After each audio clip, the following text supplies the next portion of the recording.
The following case file is a fictional crime story crafted for entertainment. Characters, locations, and events are imagined and not connected to any real individuals or incidents. This narrative includes mature themes involving crime and investigation. Viewer discretion is strongly advised. Nothing shown or described should be interpreted as encouragement or instruction for illegal activity.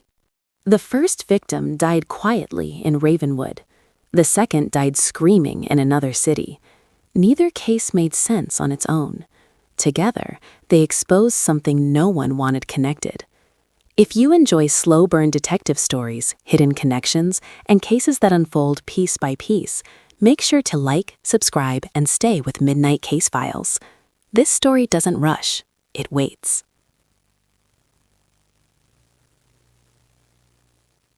Ravenwood woke up the way it always did. Late, reluctant, unaware of what had already gone wrong. Detective Mara Ellison stood in the hallway of a third-floor apartment building, staring at a door that hadn't been forced open, hadn't been damaged, and hadn't tried to hide anything. That bothered her more than blood ever did. Inside, the apartment was quiet to the point of discomfort. No television hum, no refrigerator buzz, just the faint tick of a wall clock that no one had bothered to turn off. The victim lay on the couch, male, mid-40s, no visible injuries. His name was Paul Mercer, a municipal zoning clerk with no criminal history, no known enemies, and no reason to be dead before sunrise. Cause? Briggs asked softly from behind her. Not yet, Mara said, but he didn't die here. She stepped closer, noting the details others missed. The couch cushions were slightly misaligned. A glass of water sat untouched on the table. The victim's shoes were still on. People didn't relax enough to die naturally with their shoes on. The medical examiner would later rule it cardiac arrest. Mara already knew that was incomplete. Across the city line, 90 miles away, Detective Jonah Reed stood ankle-deep in mud behind a burned-out storage unit, rain soaking through his coat as uniformed officers worked the perimeter. His victim was younger. Early 30s, female, throat torn raw from screaming. This one had fought. Jonah crouched beside the body, eyes scanning the scene with a patience earned through years of major crimes work. No ID, he asked softly from behind her. Nothing, an officer replied, but we found this. A phone, smashed but not destroyed. Jonah picked it up carefully, turning it over until he saw what made his stomach tighten. A voicemail notification, unopened, timestamped 2:11 a.m. The message was short, no voice, just breathing. The same slow, deliberate breathing Jonah had heard once before on a case that never officially closed. Back in Ravenwood, Mara stood at the window of Paul Mercer's apartment, staring down at the street below. Her phone buzzed, unknown number. She didn't answer. The voicemail left behind contained no words, just breathing. She closed her eyes. Somewhere between Ravenwood and the neighboring city, a pattern had begun forming. Neither detective could see it yet, but whatever connected these deaths didn't care about jurisdiction. It cared about silence.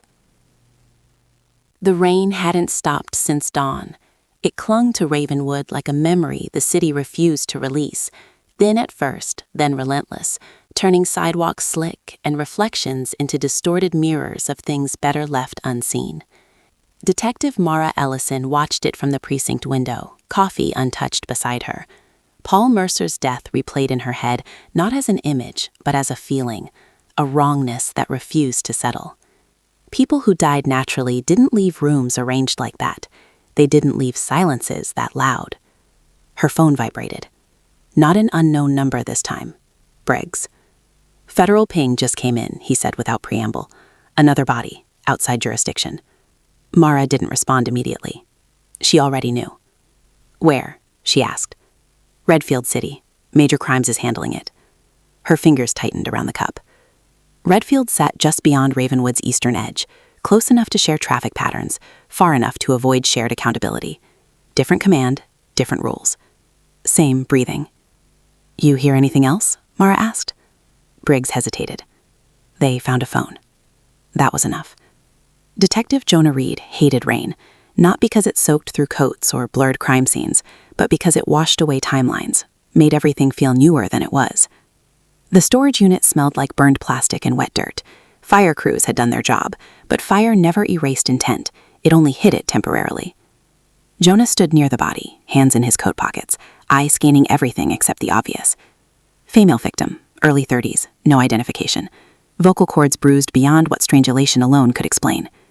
She screamed, Jonah muttered. The ME glanced up. Long time. Jonah nodded. Before or after? Both. That tracked. This wasn't about killing. It was about pressure. An officer approached. Detective Reed, we found something. Jonah followed him past the tape. The phone lay in an evidence bag, cracked screen spider-webbed but functional. Jonah leaned closer. One missed voicemail. Timestamp, 0 to 11 a.m. Jonah didn't play it. He didn't need to. He'd heard that breathing once before, years ago, on a case that had vanished into administrative fog before it ever found a conclusion. What department responded first? An officer asked. Local patrol, then fire. Major crimes took over. Anyone else? The officer frowned. No, sir. Jonah straightened. Someone had been careful.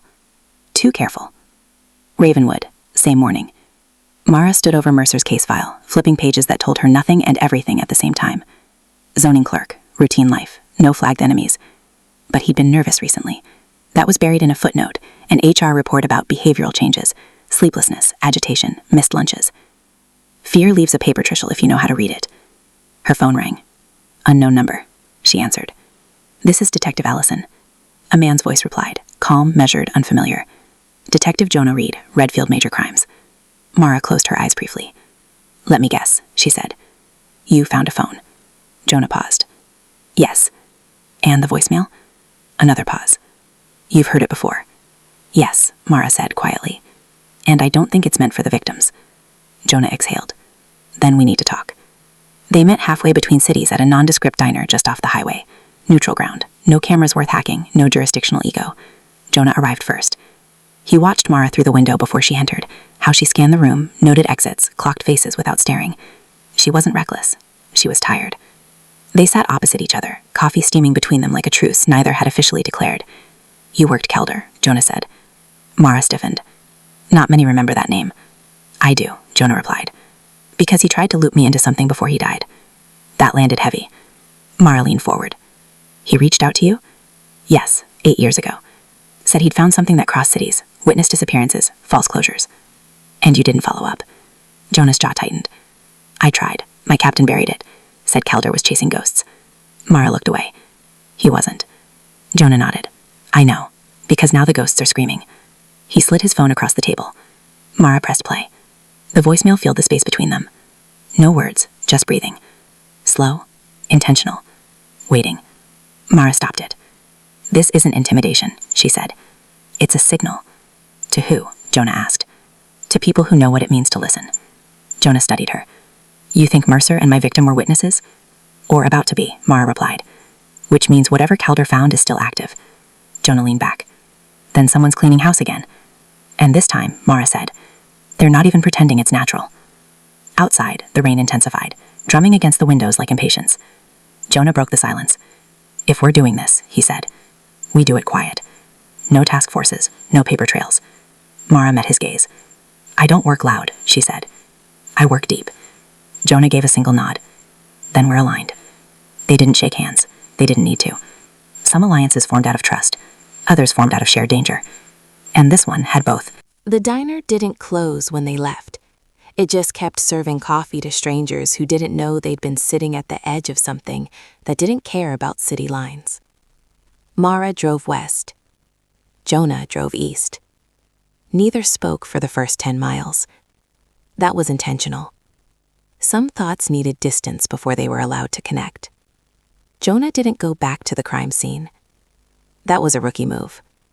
Instead, he drove to the last place people told the truth without realizing it mattered, the dispatch center.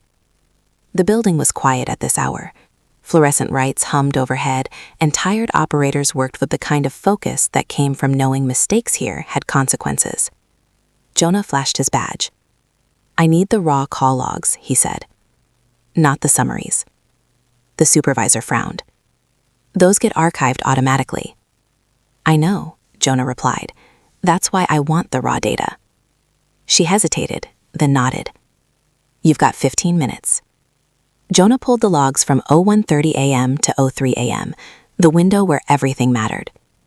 At first glance, nothing stood out. Routine noise complaints, domestic calls, a false alarm at a warehouse 3 blocks from the storage unit. Jonah paused. False alarms rarely came alone. He traced the call origin. Public payphone. Those barely existed anymore. The call duration was under 10 seconds, just enough to trigger a response. Someone had wanted police attention pointed somewhere else. Jonah leaned back. The victim hadn't been hunted alone. She'd been scheduled. Mara returned to Mercer's apartment just after sunset. Officially, the case was paused pending toxicology. Unofficially, she had a key and no patience. She moved slowly this time. The first pass had been about obvious inconsistencies. This pass was about habits. Mercer's bookshelf caught her attention, not because of what was there, but because of what wasn't. Municipal codes, zoning regulations, policy manuals. Everything a zoning clerk needed, except one thing. No personal journals, no photos, no clutter. People like Mercer documented their lives in small ways. Receipts, notes, lists.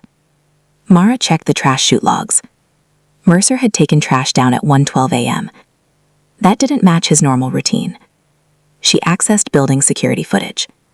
The hallway camera showed Mercer carrying a single black bag. Not garbage. Too careful. Too contained. Mara followed the timeline backward. Mercer had been in the municipal records office after hours 3 nights in a row. That was unusual. Access logs confirmed it. She pulled the records he'd accessed. Property reassignment files. Old ones. Properties marked inactive, condemned, or repurposed. She cross-referenced them with missing persons reports. The overlap made her chest tighten. These weren't random properties. They were places people vanished from. Mercer hadn't been a victim. He'd been a gatekeeper. Jonah's phone buzzed. Mara. Mara. Mercer wasn't killed for what he knew. He was killed for what he controlled. Jonah. Same here. Victim was moving between properties. All flagged as inactive. Mara. Someone's mapping silence. Jonah stopped walking. His instincts flared. Too clean. Too easy. Check the ownership transfers, he typed. Not the files themselves. Minutes later, Mara replied. Mara. Ownership routes through Shell LLCs. Same pattern. Same firm. Jonah frowned. That was the false lead. Shell companies were obvious villains. They existed to be blamed. Jonah opened the firm's profile. Mid-tier law firm. Legitimate clientele. No criminal flags. Too visible. Whoever was behind this wouldn't use something that left fingerprints this loud. He typed back. Jonah. This is bait. They want us looking at paper, not people. Mara. Agreed. She paused. Mara. Mercer accessed one file repeatedly. Jonah. Which one? Mara. A condemned community center on the city's edge. Closed 11 years ago. Jonah stared at the screen. The storage unit in Redfield sat less than a mile from an abandoned community center. His fingers moved fast. Jonah. Mine too. Silence followed. Not digital silence. Real silence. The kind that settled in your bones when 2 distant points suddenly aligned. What they missed the first time. Jonah drove to the community center alone. Not because he wanted to. Because he didn't trust attention. The building was fenced off, graffiti scarred, officially forgotten. But the grass around the back entrance was worn. Recent. Someone had been using this place. Inside, the air was stale but not dead. Jonah swept his flashlight across the walls. Sleeping bags? Food wrappers. A folding table with maps taped to it. Not vagrants. Too organized. Then he found the locker. Inside, burner phones. All powered off. All labeled with dates. Jonah's pulse quickened. This wasn't a kill site. It was a staging area. A place with victims were watched before being selected. Jonah's phone buzzed. Mara again. Mara. Someone just pulled my access completely. Jonah. They know. Mara. They always did. He typed quickly. Jonah. At ease. It's not a threat. Mara. Then what is it? Jonah looked at the phones. At ease. It's confirmation. Confirmation that the system was still working. That the listener was still listening. What they missed the first time. They regrouped digitally. No calls. No locations. Just fragments. Jonah sent photos. Mara sent documents. Together, they built a shadow map. Places tied to disappearances that never officially intersected. At the center of the map wasn't a person. It was a process. Data routed through zoning. Movements disguised as relocations. Death staged as natural or chaotic. Witnesses weren't eliminated. They were neutralized. Jonah leaned back in his car, engine off. Jesus, he muttered to himself. His phone buzzed again. Unknown number. A message this time. You're looking in the wrong buildings. Jonah felt a chill. That meant someone was watching them watch. He didn't reply. Neither did Mara. They didn't need to. They'd crossed the threshold. From investigation to participation. The message stayed on Jonah Reed's phone longer than it should have. You're looking in the wrong buildings. No number, no metadata, no mistake. Jonah didn't delete it. He locked the screen, slid the phone into his coat, and stood still in the abandoned community center, listening to the way silence settled after intrusion. Someone knew where he was. Not recently. Now. He swept the flashlight once more across the lockers, the maps, the empty folding chair. The place felt different now, less abandoned, more vacated, like whoever had used it had stepped away, not disappeared. Jonah backed out slowly. Outside, his car was untouched. That bothered him more than damage ever would. Mara felt it before it happened. The precinct's mood had shifted. Conversation stopped when she entered rooms. Eyes lingered a second too long. Doors closed faster. She sat at her desk, logged into the system, and watched her permissions vanish one by one. Case access, restricted. Property files, locked. Cross-jurisdiction queries, denied. She didn't swear, didn't slam the desk. She simply leaned back and exhaled. That confirmed it. She wasn't chasing a rogue killer. She was circling infrastructure. Briggs appeared beside her, lowering his voice. You need to slow down. Mara didn't look at him. Who told you to say that? Briggs hesitated. That was answer enough. They flagged Mercer as an isolated incident, he continued. Natural causes. No further review. And the access lockout? Mara asked. Temporary, Briggs said, until things cool off. Mara finally turned to him. They don't want it cool. They want it buried. Briggs's jaw tightened. Then be careful where you dig. Mara stood. I already know where they don't want me looking. Jonah didn't go home. He went somewhere worse. A storage unit on the edge of Redfield, where old case files went when departments pretended they no longer existed. The lock was still his. Inside, dust coated the shelves like time had tried to forget him. He pulled a single box. Calder Adrian, unofficial. Mara's old partner. The name sat heavier now. Jonah flipped through notes, listening to rain drum against the metal roof. Calder hadn't been reckless. He'd been precise. Witness relocations, medical anomalies, zoning reassignments. Jonah froze on a photo. A community center. Same one. Different year. Calder had circled it in red ink. Staging point. Jonah leaned back, breath shallow. Calder hadn't died chasing ghosts. He'd been standing too close to the machinery. Jonah's phone vibrated again. Mara. Mara. They're locking me out internally. Jonah. Same pattern as Calder. Mara. Then we're officially on borrowed time. Jonah stared at Calder's handwriting. No, he typed. We're on reclaim time. Mara's car alarm went off at 2:14 a.m. She didn't rush outside. She waited. 10 seconds. 20. Then she moved. The driver's side door was unlocked. Nothing stolen. Nothing damaged. Except the glove compartment. Inside, her notepad was gone. Not her wallet. Not her badge. Her notes. She closed her eyes slowly. That wasn't intimidation. That was calibration. Someone was measuring how far she'd go. She called Jonah. They were in my car. Jonah didn't ask how. Then they know we're connected. Yes, Mara said. And they want us separated. Jonah paused. That means the next move won't be subtle. Mara looked at the empty street. No, she said. It'll be personal. They met again. This time not in person. Jonah sent Mara Calder's scan notes. Mara sent Jonah Mercer's final access logs. Together, a new shape emerged. This wasn't about witnesses who testified. It was about witnesses who never got the chance. People who saw something early. People who noticed patterns. People who asked the wrong questions, and then quietly disappeared from relevance. Containment, Mara whispered to herself. Not punishment. Prevention. Jonah sent one last message before going dark for the night. Jonah. Calder was mapping this alone. Mara. He shouldn't have been. Jonah. Neither should we. Mara typed, then stopped. Some truths didn't need text. They needed endurance. Jonah Reed learned about the suspension from a voicemail, not from a captain, not from internal affairs, not even from a warning. Just a flat, automated tone informing him that his badge access had been temporarily disabled pending review. He sat in his car outside the Redfield precinct, engine running, watching officers he'd worked beside for years walk past without looking at him. Temporary was a lie. Suspensions like this didn't end quietly. They ended careers. Jonah turned the engine off. If they wanted him still, they were going to have to chase him.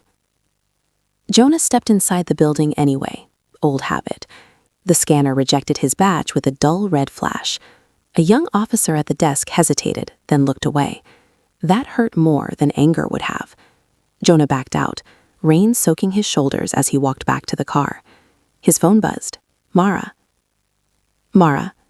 They moved fast. Jonah. They always do when scared. You good? Jonah stared at the precinct doors. No, he typed, but I'm useful. He drove east instead of home, toward the old districts, toward the places no one officially monitored anymore. Mara's badge failed at 7:03 a.m. Not just Casefiles, not just systems, the building itself. She stood at the employee entrance, rain dampening her collar, watching the red indicator flash again. A uniformed officer approached, awkward. Detective Ellison, they told me not to let you in. Mara didn't argue, didn't plead. She nodded once and stepped back. That was the moment it became real. She wasn't being warned anymore. She was being removed. Briggs found her in the parking lot minutes later. I didn't know, he said too quickly. Mara met his eyes. Then you're not as high up as you think. He lowered his voice. They're calling it insubordination, unapproved cross-jurisdiction contact. Translation? Mara asked. They're making you radioactive. Mara exhaled slowly. Radioactive things still existed. They just weren't allowed near people. They met somewhere neither department controlled, an old municipal garage beneath a closed bridge. Concrete walls, no cameras, no signal. Jonah arrived first. Mara joined him 10 minutes later. No greetings, no small talk. Jonah broke the silence. They pulled my badge. Mara nodded. Mine too. They stood there, two detectives without departments, badges useless metal in their pockets. Jonah spoke carefully. We keep going. We do it as civilians. Mara's eyes didn't waver. I've been a civilian before. It didn't stop me. Jonah almost smiled. Almost. The news broke that afternoon. A local man arrested for Mercer's murder. Name, Eli Watkins. Prior record, burglary. Recent parole violation. A perfect substitute. Mara watched the press conference from her phone. Clean narrative, fast closure, public relief. Jonah clenched his jaw. That's not our guy, he said. No, Mara replied. That's their shield. They watched the chief praise investigative efficiency. No mention of Mercer's files. No mention of zoning access. Just a story people could swallow. Jonah turned off the screen. They're not hiding anymore, he said. They're rewriting. That night, Mara returned home to find her apartment door unlocked. Inside, nothing was stolen, nothing broken. Except one thing. Her wall. A single phrase written in black marker. Stop digging. Jonah received his warning differently. A visit. 2 men in suits. Polite, professional. They didn't threaten, they offered. A consulting position, a clean exit, no questions. Jonah declined. That was mistake number 1. When they left, his phone buzzed. Mara. Mara. They're escalating. Jonah. Good, that means we're close. Silence followed. Then one final message from Jonah. Jonah. Calder left one place undocumented. Mara. Where? Jonah. A transit hub scheduled for demolition. Mara felt the shift immediately. Places about to disappear were where truths went about. The transit hub wasn't on any current map. That alone made it valuable. It sat beneath an overpass near the old industrial edge of Ravenwood, a concrete scar from a time when the city believed more roads meant more control. The demolition notice taped to the chain-link fence had been there for 3 years, faded by rain and ignored by everyone except the wind. Mara parked 2 blocks away. Habit. Jonah approached on foot from the opposite side. They didn't speak when they met at the fence. Words carried too far in places like this. The padlock was rusted but intact. Jonah snapped it with a practiced twist. No alarm sounded, no cameras blinked awake. Inside, the air smelled of damp concrete and old electricity. The floor sloped downward into darkness, and their footsteps echoed like something alive beneath the city. "This is where Calder stopped writing things down," Jonah murmured. Mara nodded. "Because this is where someone would notice." The hub was larger than expected. Multiple platforms, collapsed signage, graffiti layered over itself like timestamps. But something was wrong. Too clean. Someone had been maintaining the place just enough to keep it usable. They followed the sound first. A faint hum. Not electrical. Human. Mara raised her hand, signaling Jonah to stop. The hum shifted into words. A man's voice, barely audible, repeating numbers under his breath. They followed it to a service room behind a sealed maintenance door. Inside sat a man in his late 50s, beard grown wild, clothes layered, careful, eyes sharp despite the isolation. He didn't look surprised to see them. "I wondered when someone would come," he said calmly. Jonah felt his pulse spike. "Who are you?" Mara asked. The man smiled thinly. "Someone who didn't disappear when I was supposed to." His name was Graham Holt, former civil engineer, city contractor. He'd overseen structural assessments for municipal properties 15 years earlier. "People think condemned buildings are empty," Holt said. "They're not. They're waiting." Holt had noticed something. Buildings flagged as unsafe that were structurally sound, reassignments that made no sense, tenants relocated quietly, witnesses moved without paperwork. He documented it. Then the warning started. Files deleted, emails intercepted, colleagues transferred. "So you ran," Jonah said. Holt shook his head. "No, I stayed." He gestured around the room. This place was never supposed to close. It was repurposed. "For what?" Mara asked. Holt met her gaze. "For watching." Holt opened a locker behind him. Inside were hard drives wrapped in cloth, maps, logs, audio files. One folder was labeled simply, Containment. Mara's breath caught. Holt nodded. They called it that too. The files showed everything: witness movements, medical interventions, deaths flagged for a natural review, a system built quietly over decades. Jonah swallowed. "Why didn't they kill you?" Holt smiled sadly. "They tried, but killing me would have raised questions." "So they buried you alive," Mara said. "Yes," Holt replied. "And forgot about me." Holt's smile faded. "They'll know you were here," he said. Jonah looked around. No cameras. Holt shook his head. "Not here. Above." Mara stiffened. The hum returned. Not Holt's. Engines. Vehicles stopping overhead. Jonah cursed under her breath. "They tracked you," Holt said quietly. "Through me." Mara grabbed a drive. "Then we move. Now." Holt didn't hesitate. He'd been waiting 15 years to leave. They exited through a service tunnel that led to a storm drain. Cold water soaked their boots as they waded through waist-high runoff. Sirens echoed above. Flashlights cut through the darkness behind them. They emerged miles away beneath a different bridge. Breathless, soaked, alive. Holt sat against the wall, shaking. Mara knelt beside him. "You're not disappearing again." Holt laughed bitterly. "I don't want to." Jonah looked at the hard drive in his hands. "This ends it," he said. Mara didn't answer, because endings like this were never clean. By the time dawn reached Ravenwood, the city already knew something was wrong, even if it couldn't name it. Police activity spiked overnight near the old transit hub. Roads closed without explanation. A brief radio report mentioned a routine inspection, but no one believed that. Rumors moved faster than official statements ever could, and Mara felt it in the way people looked at her when she stopped for coffee on the way back to her temporary motel room. Not recognition, suspicion. The kind that forms when institutions begin to fracture and the public senses the lie before it's spoken aloud. Jonah hadn't slept. He sat at the small table in the motel room, the hard drive Holt had given them plugged into a laptop that wasn't registered to either of them. The files were worse than expected. Detailed logs showed how witnesses were flagged, how medical examiners received secondary reviews, how zoning changes weren't bureaucratic mistakes, but tools. Each document pointed not to a single villain, but to a coordinated silence, a machine designed to outlast individual careers. Jonah leaned back, rubbing his face. "This isn't a scandal," he said quietly. "It's infrastructure." Mara stood by the window, watching a patrol car idle across the street. "That's why they don't panic," she replied. "They wait." She had seen this before, not on this scale, but in fragments. Cases delayed until witnesses moved away, files reassigned until momentum died. People didn't vanish, the truth did. She checked her phone again. Still no messages from Briggs. That absence was louder than any warning she'd received so far. When Briggs finally called, his voice sounded unfamiliar, strained thin by decisions he hadn't wanted to make. He didn't ask where she was. He didn't pretend concern. He told her internal affairs had officially opened a case against her for evidence theft and obstruction. He said her name the way people do when they're already rehearsing how to let go.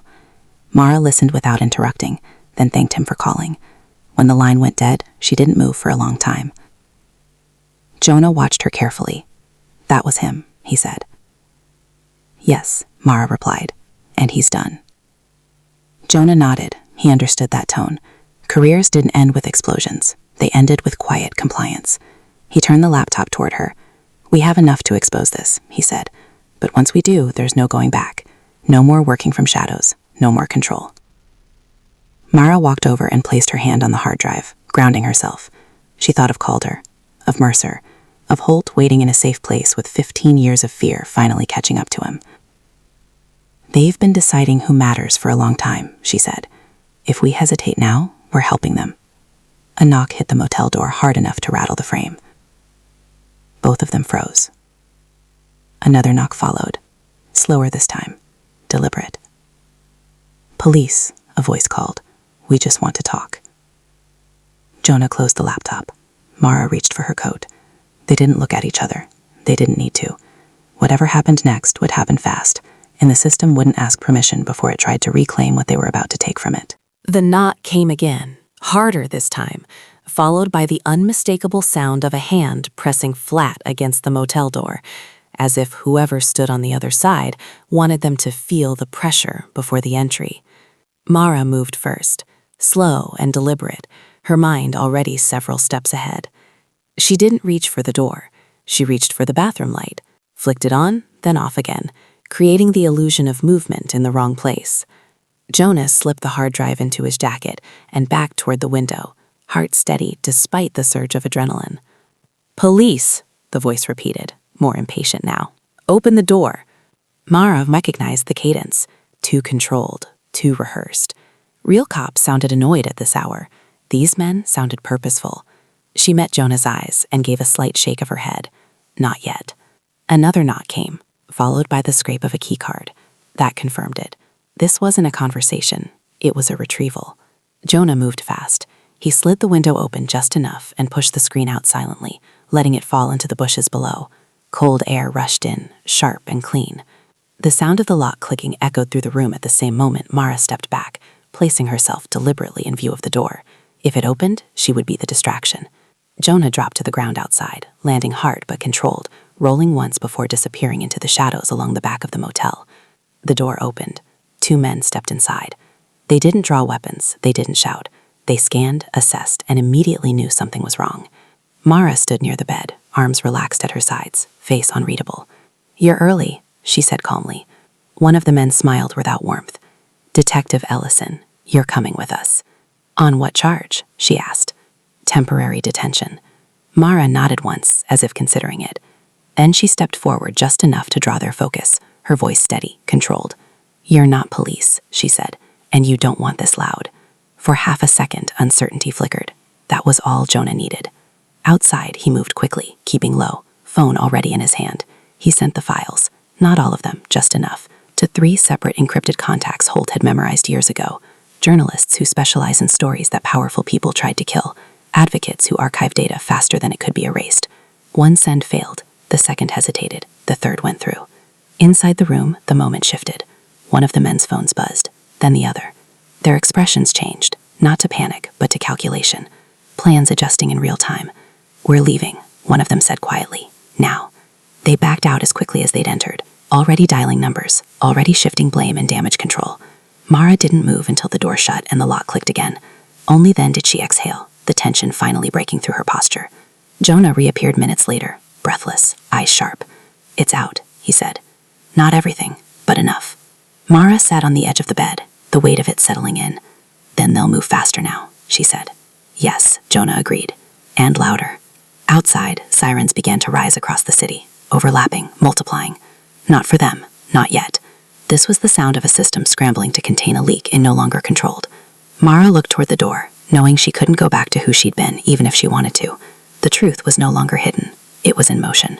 The story broke before sunrise.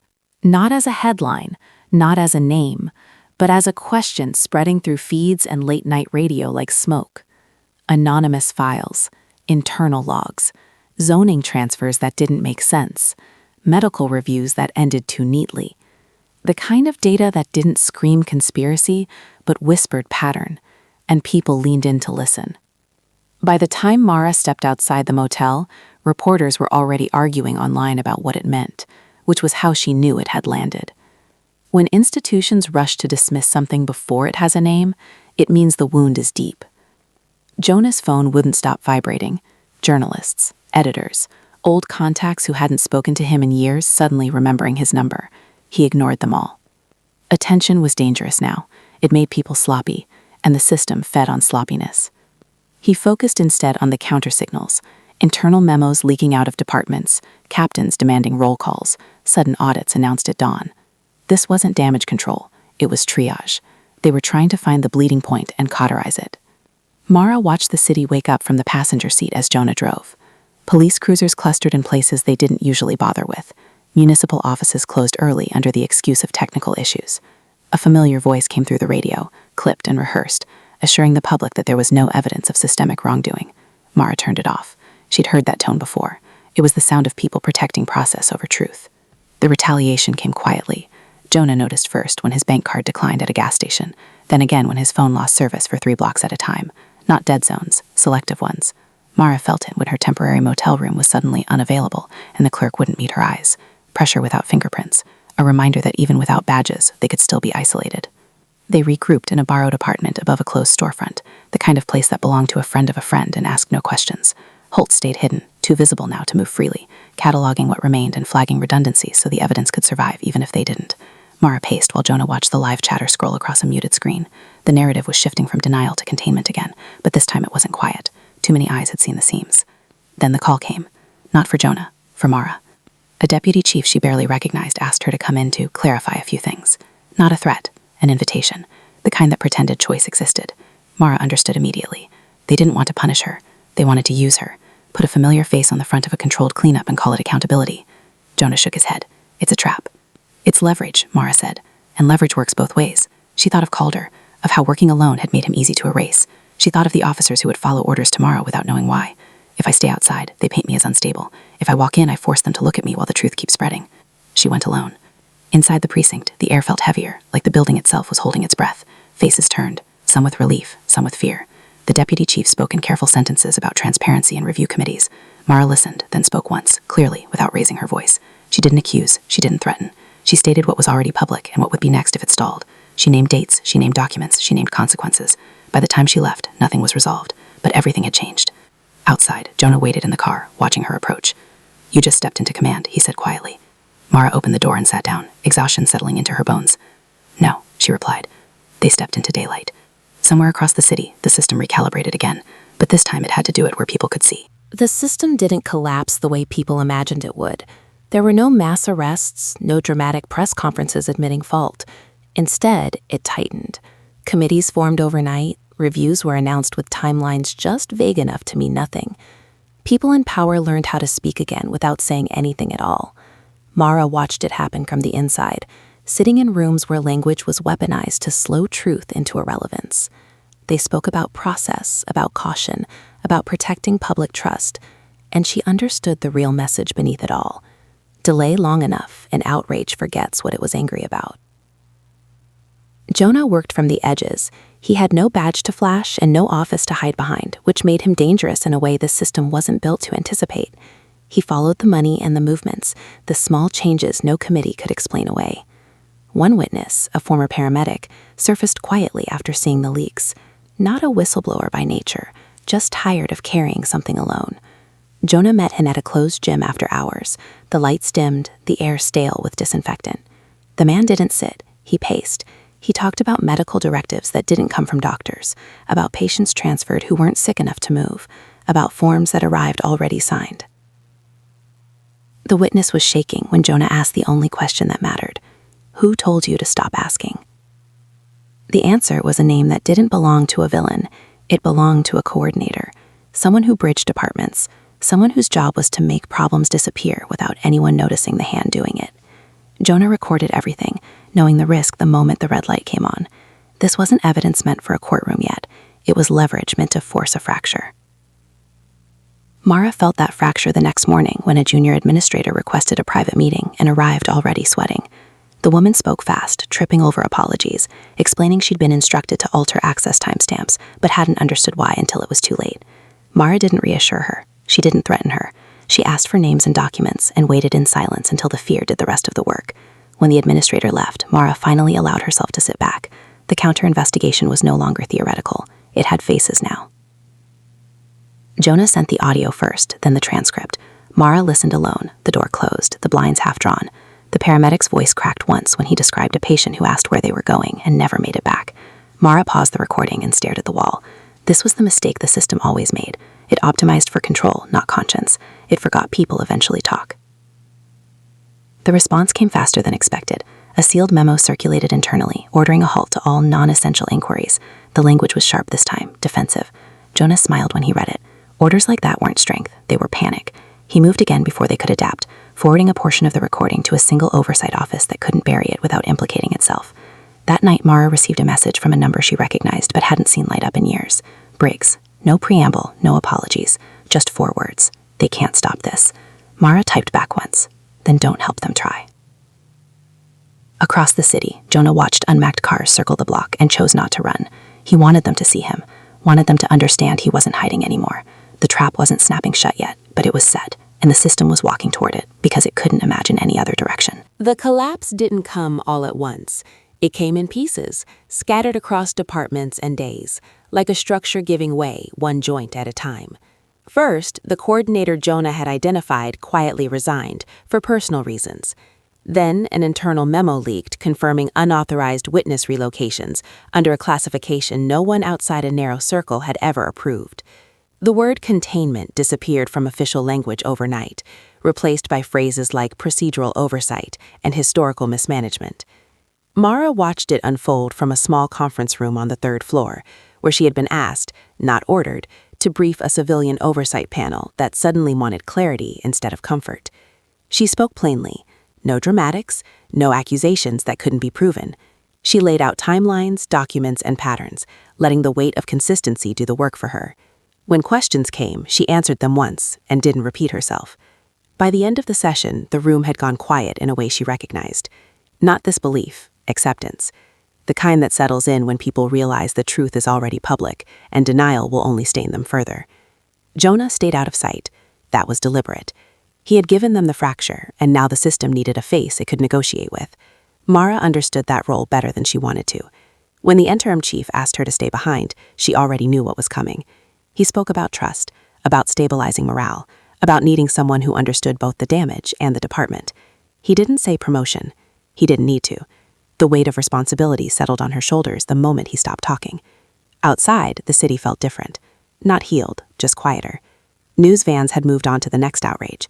The public, having seen enough to know something was wrong, began asking better questions instead of louder ones. Holt was relocated again, this time with paperwork that actually existed. The paramedic who had spoken to Jonah was placed under protection, and for the first time believed it would hold.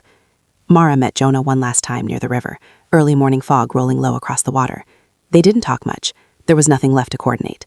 Jonah told her he'd been offered a position elsewhere, something off the books but legitimate, a place where his skill set wouldn't be a liability. He didn't ask her opinion. He already knew it.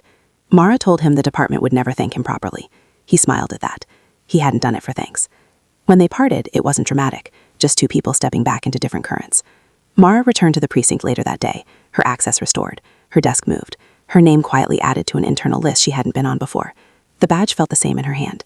Heavier, maybe. Or maybe she was just more aware of what it represented now. That night, long after the building emptied, Mara stood alone in her new office and looked out at Ravenwood. The city hadn't changed. Systems rarely did. But cracks had been exposed, and cracks had a way of spreading when light reached them. She turned off the lamp, locked the door, and headed into the hallway, already aware that this case wouldn't be the last one to test how much truth the city could survive. Some stories end with justice. This one ended with responsibility.